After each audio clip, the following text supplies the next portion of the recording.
Et je donne à présent la parole à son Excellence, le jeune Mbella Mbella, ministre des Affaires étrangères du Cameroun.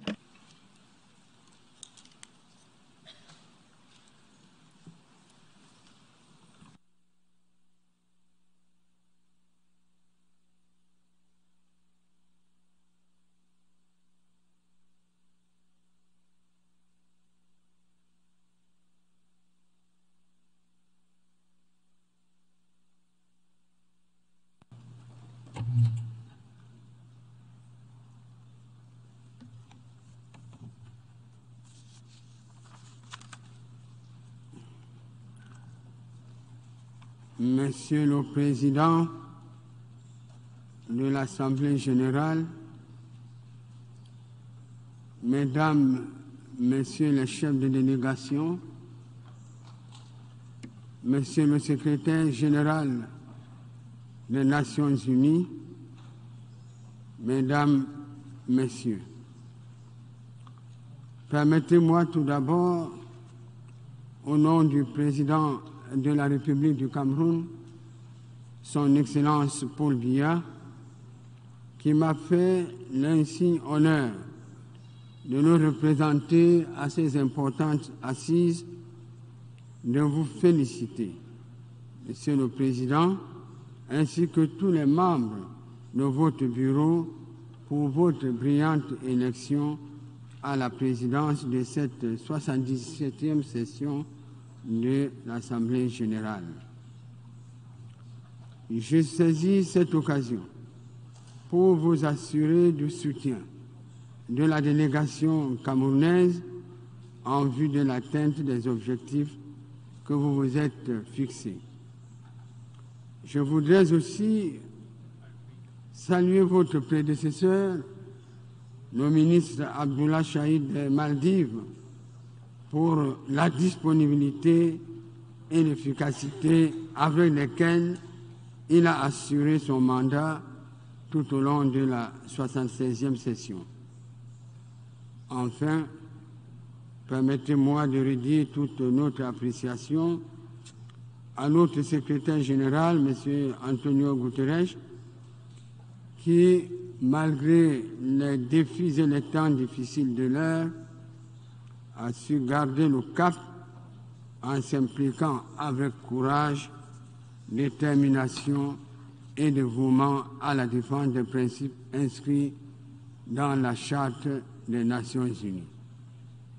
Monsieur le Président, vous avez proposé que le présent débat général soit articulé autour du thème intitulé « Un tournant décisif des solutions transformatrices face à des défis intriqués ».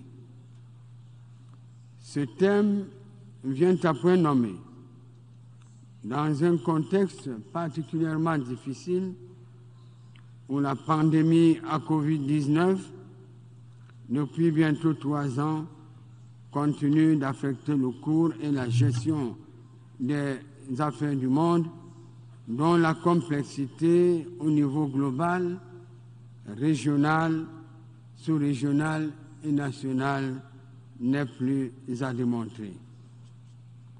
Au plan politique, les rivalités de puissance, d'intérêt et d'hégémonie se développent partout dans le monde.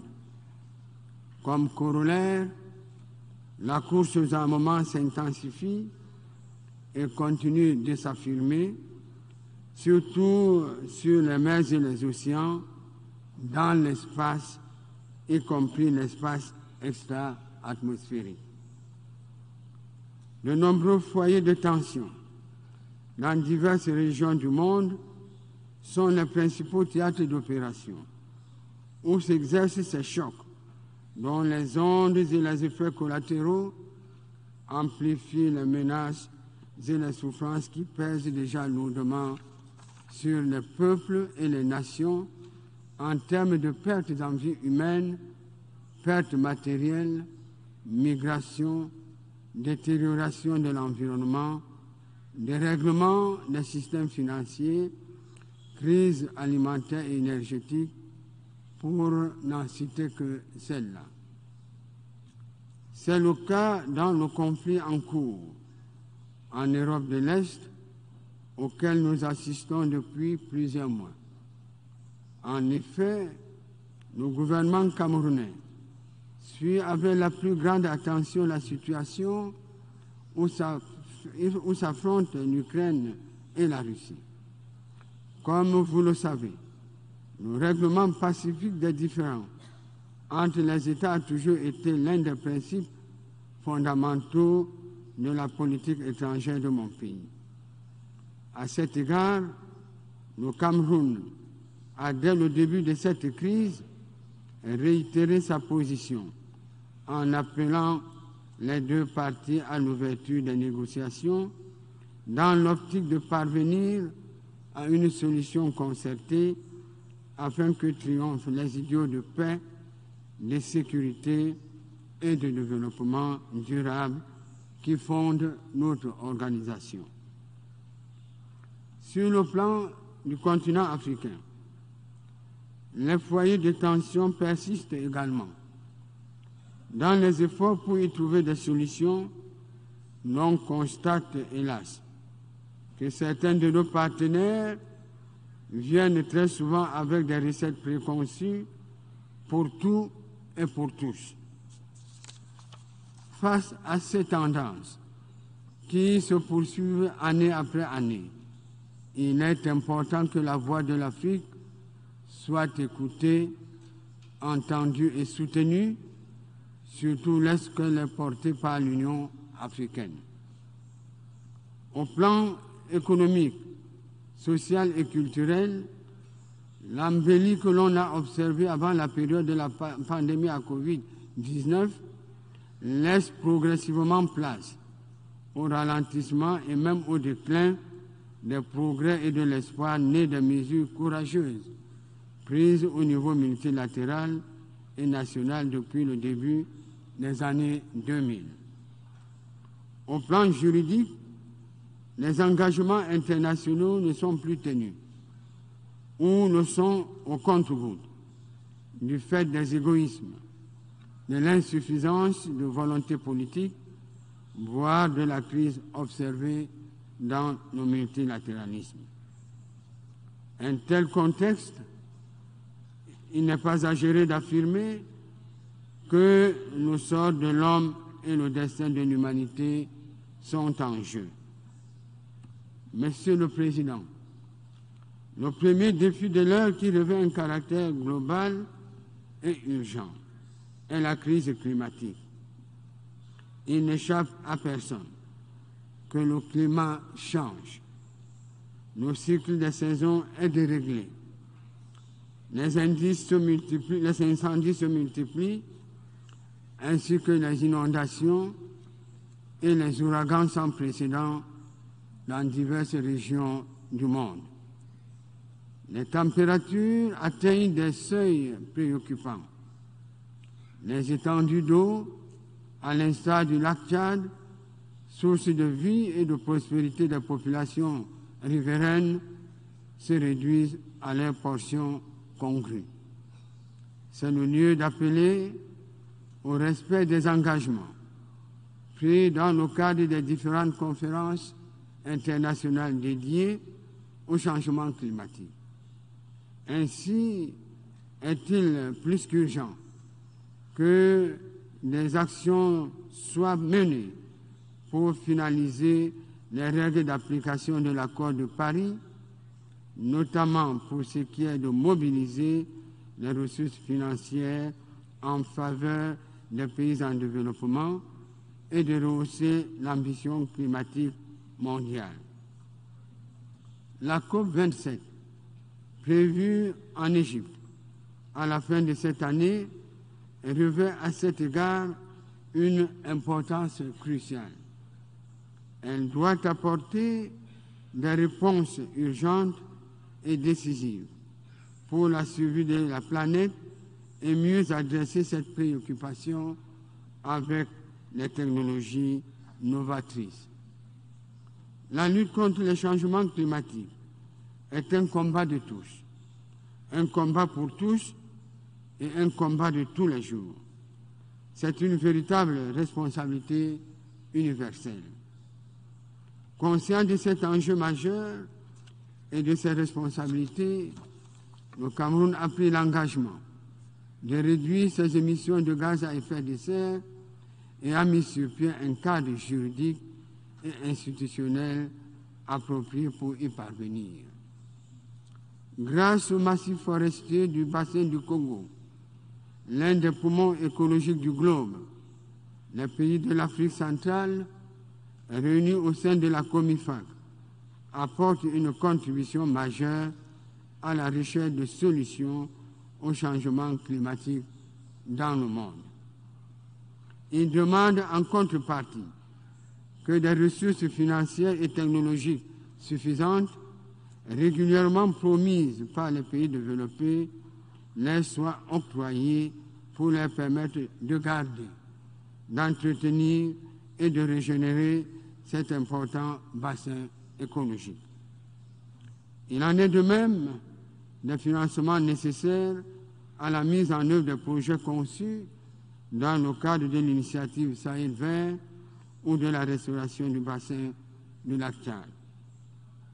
Par ailleurs, à l'occasion de la révision de sa contribution déterminée au niveau national, en acronyme CDN, le Cameroun a confirmé son attachement à cet élan international en faisant passer ses engagements de réduction des gaz à effet de serre de 32% à 35%, soit 12% inconditionnels et 23% conditionnés au soutien des efforts de la communauté internationale pour faire face au dérèglement climatique. Pour le Cameroun, la lutte contre le changement climatique est perçue comme une opportunité de développement et non un défi insurmontable. Chaque pays détient l'un des chiffres du code d'accès à cette nouvelle ère où la planète aspire à respirer un nouvel air propre, sans carbone, mais riche en oxygène. Les jeunes générations nous interpellent et nous appellent à plus d'action et non à de vœux pieux. Monsieur le Président, comme autre menace prioritaire, la question migratoire se pose avec acuité. Malgré les efforts déployés par le Haut-Commissariat des Nations Unies pour les réfugiés et malgré les efforts également consentis par les pays d'accueil et les partenaires au développement, des millions de personnes continuent de fuir leurs foyers, leurs maisons, leurs patries, pour vivre dans des conditions déplorables, inhumaines en raison des conflits, des cataclysmes et des calamités multiples. Face à l'ampleur de cette tragédie humaine qui interpelle notre conscience collective, nous avons une responsabilité historique, celle d'agir.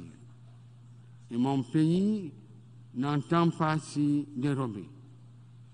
Fidèle à sa tradition séculaire de tolérance et d'hospitalité, le Cameroun a toujours été une terre d'accueil, de transit et de brassage de peuples. En raison de sa stabilité, il représente pour de nombreuses populations en quête de paix un refuge assuré. Comme vous le savez, le Cameroun accueille actuellement plus d'un demi-million de réfugiés et de demandeurs d'asile, ce qui le classe au 19e rang des pays d'accueil de réfugiés dans le monde. Outre les conventions tripartites signées avec le HCR et les pays concernés pour favoriser le retour et la réinstallation des réfugiés dans leur pays d'origine, mon pays a abrité en avril dernier la conférence régionale ministérielle sur les solutions dans le cadre des déplacés forcés liés à la crise centrafricaine. Cette conférence a été sanctionnée par la déclaration de Yaoundé, qui propose des solutions communes et inclusives en faveur des déplacés forcés centrafricains. Mon pays prend ainsi une part active à toutes ces initiatives conformément au pacte mondial sur les réfugiés. Sur un tout autre plan, il convient également de déplorer la persistance du terrorisme et de l'extrémisme violent dont les effets continuent de peser sur l'ordre mondial. De nombreuses régions souffrent de la recrudescence d'opérations subversives exécutées principalement par des organisations terroristes telles que Boko Haram, qui sévit dans le bassin du lac Tchad. La partie septentrionale du Cameroun en est durement affectée. Face au péril et à la progression exponentielle du terrorisme dans diverses régions du monde, mon pays renouvelle l'appel en vue de renforcement de la mutualisation des stratégies de lutte.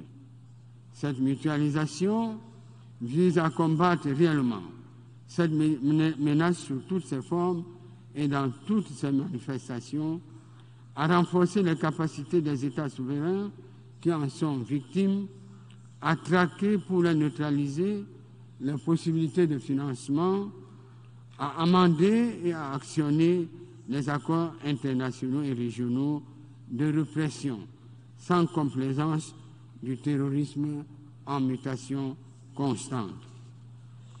La communauté internationale doit continuer de jouer sa partition dans le strict respect de la souveraineté des États pour reconstruire et renforcer la stabilité ébranlée sur l'ensemble de ces espaces.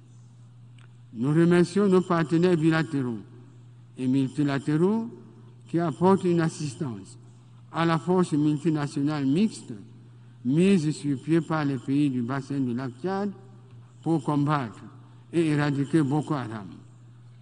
Cette assistance mériterait d'être accrue compte tenu non seulement du foisonnement des groupes terroristes régionaux affiliés à l'État islamique, mais également des moyens de plus en plus sophistiqués de ces groupuscules, dont les effectifs ne cessent de se renforcer du fait de l'enrôlement des ex-combattants venus des anciens foyers terroristes plus ou moins maîtrisés.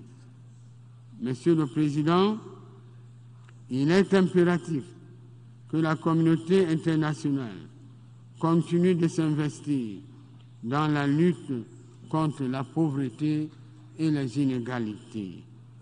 Le programme de développement durable à l'horizon 2030, renforcé par notre programme commun, formulé par M. le secrétaire général, doit être activement soutenu et pleinement mis en œuvre. Ce qui manque le plus en ce moment pour l'exécution de ce programme, ce sont les moyens financiers et technologiques, ainsi que la synergie entre les partenaires qui interviennent dans son exécution. Le Cameroun est très engagé dans cette voie, comme l'atteste la récente présentation de son programme national volontaire au Forum politique de haut niveau du Conseil économique et social des Nations unies. Monsieur le Président, en raison de son attachement à la paix, à son intégrité territoriale et à sa politique d'intégration nationale, le gouvernement de mon pays continue à faire preuve d'ouverture et de dialogue pour mettre fin à la crise sociopolitique dans les régions du Nord-Ouest et du Sud-Ouest. C'est ainsi qu'après la tenue du grand dialogue national en 2019, nous avons poursuivi le processus d'accélération et d'approfondissement de la décentralisation. Les centres de désarmement, de démobilisation et de réinsertion créés dans ces régions et dans celles de l'extrême nord accueillent et forment à divers métiers un grand nombre de mes jeunes compatriotes qui ont déposé les armes et renoncé à la violence. L'État exerce ses prérogatives régaliennes sur l'ensemble du territoire national. Le défi actuel du gouvernement camerounais, c'est la poursuite de la mise en œuvre de la reconstruction des régions affectées à travers le plan d'urgence humanitaire et le plan de développement élaboré en concertation avec l'ONU pour la restauration socio-économique des régions subventionnées. À ce stade, il me plaît de saluer sincèrement l'action dynamique et la contribution du PNUD à ce sujet, et je voudrais saisir cette occasion pour remercier ceux de nos partenaires bilatéraux et multilatéraux qui contribuent à ces différents mécanismes et qui sont de véritables outils dans la construction de la paix au Cameroun. Je lance également un vibrant appel à la communauté internationale en vue d'une mobilisation plus active en faveur de ces plans afin de permettre à mon pays de continuer à demeurer ce havre de paix qu'il a toujours été. D'une manière générale, la régionalisation dans mon pays est en marche et elle contribue à renforcer la participation des Camerounais à la gestion des affaires de leur pays. Ces avancées montrent que le Cameroun est engagé de manière irréversible et résolue sur le chemin du parachèvement méthodique du projet démocratique qui s'est donné et qui répond aux souhaits légitimes du peuple camerounais ainsi qu'à son projet d'émergence économique à l'horizon 2035. En cela, le Cameroun promeut, en toutes circonstances, grâce à des structures créées à cet effet, un dialogue constructif et régulier entre les différentes composantes sociologiques de sa population, ainsi que les membres de sa diaspora, en vue de leur mobilisation pour l'immense et exaltant chantier de construction nationale. Le Cameroun est fermement, Monsieur le Président, attaché et favorable à un ordre international réformé, à un ordre international revigoré, à un multilatéralisme authentique basé sur les idéaux, les buts et les principes inscrits dans la Charte des Nations Unies par les pères fondateurs de notre organisation. C'est pour moi le lieu de soutenir les réformes actuellement en cours au sein des Nations Unies et qui visent la mise sur pied d'un Conseil de sécurité plus représentatif, plus équitable et plus efficace. Dans cette perspective et dans le cadre de la démocratisation des institutions des Nations Unies, le Cameroun réitère son adhésion au consensus des Oulmini et à la déclaration de Strict, unanimement adoptée par les chefs d'État africains. Monsieur le Président, pour clore mon propos, le Cameroun réaffirme son soutien en faveur de toutes les réformes en cours visant la revitalisation de l'Assemblée générale, le renforcement du Conseil économique et social et la rationalisation du secrétariat général, suivant l'agenda que se sont donnés les États membres de notre organisation afin de consolider sa stature, sa dimension et sa capacité à mieux faire face aux défis globaux de notre ère. Merci de votre haute et bienveillante attention. I thank the Minister for Foreign Affairs of Cameroon. Je remercie le ministre des Affaires étrangères du Cameroun.